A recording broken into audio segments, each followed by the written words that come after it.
On the bench today is the Fender Player 2 Mustang.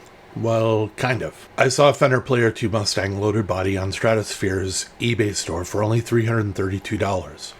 This is basically a complete unit where all you do is add a neck and you have a functioning guitar. A loaded body includes the body, electronics, pickups, pickguard, and the neck plate and screws. My loaded body was listed in mint condition, but when I got it, it's basically brand new. I have no affiliation with Stratosphere other than I've purchased a lot from them over the years. The link to their store is in the video description and the comments section. In new condition, a complete Fender Player 2 Mustang guitar goes for $799. Used, the guitar can be had for about $435 to $648. The body is made of alder with a gloss polyester finish. The neck is maple, with either a maple fretboard or a slab rosewood fretboard. The neck shape is modern C with a radius of 9.5 inches, number of frets 22, scale length of 24, nut width of 1.650, and it comes with a synthetic bone nut. The pickups are both Fender Player Series Alnico 5 Mustang single coils. It has a single volume control, a single tone control, and a 3-way toggle pickup selector switch. For my neck, I went with the specifications that were close to an original Fender vintage Mustang. I purchased an all-parts Jaguar Mustang neck from 1950s finishes on Reverb that has the following specs. It has 22 frets, 7.25 inch radius, 24-inch scale, and a C shape. It is an all-parts Fender licensed maple neck with a rosewood fretboard. Here's what 1950s finishes does to the necks. They apply a satin nitrocellulose lacquer finish. They level, crown, and dress the frets. And last, they install a Graphtec nut. I purchased this neck for $232. The link to their store is in the video description and the comments section. All I needed to do to complete my project was to pick up a set of Fender vintage tuners, so I purchased a set of their Fender American Vintage staggered tuning machines. I only paid $49 for them from Amazon. The link to the tuners is in this video description and the comments section. I went to take the neck plate screws out of the body, and I found that the screws were actually threaded into the body, and I needed to unscrew them with a screwdriver to remove them. They should have just been able to pull them out easily. Bodies and necks most of the time are hardwoods. I'm not a carpenter or woodworker, but I understand the need and the concept of what I'm about to describe. The body should have what is called a clearance hole or 4 clearance holes drilled.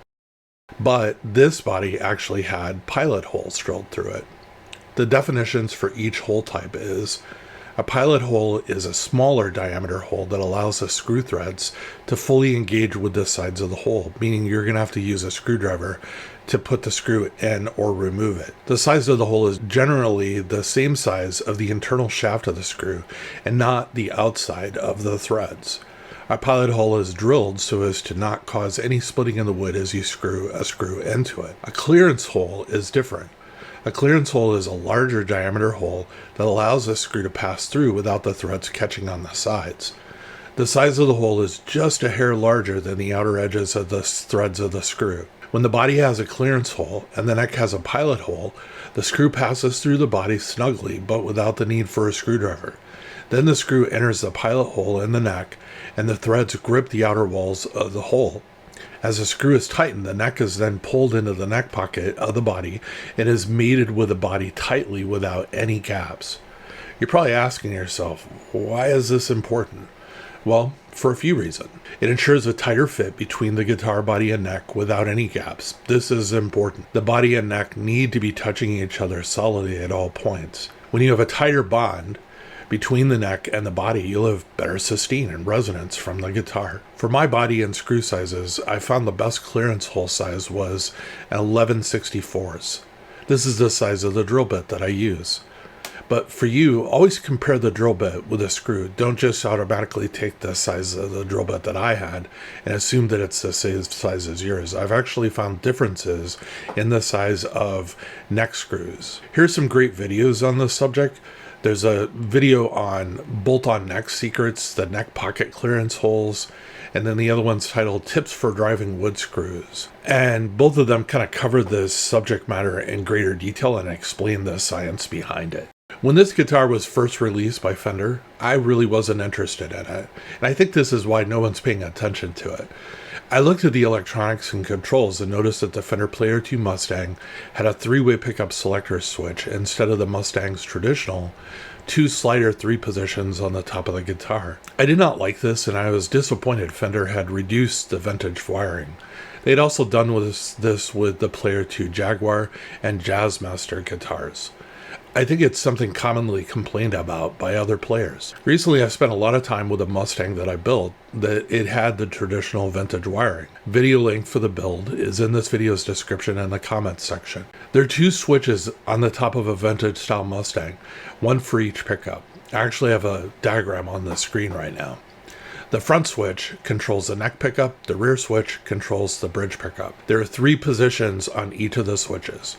The forward position of each switch, the number 3 position, turns the pickup that switch is controlling on. The middle position, or number 2, on each switch is the off position for the pickup that it's controlling. The rear position for each switch is an on position, but it's an out of phase setting for the pickup. Here's what Lawler explains out of phase to be. When a guitar pickup is out of phase, it means that the electrical signal it produces is opposite in polarity to another pickup, causing significant cancellation of sound when both pickups are activated together, resulting in a thin or hollow tone due to the interference between the 2 signals. I found I don't appreciate this sound or tone, and as a result, I never use this setting ever. The Mustang Player 2 guitar offers everything the vintage Mustang offers in tone, except for the out of phase functionality. If the out of phase is something you like and appreciate, more power to you.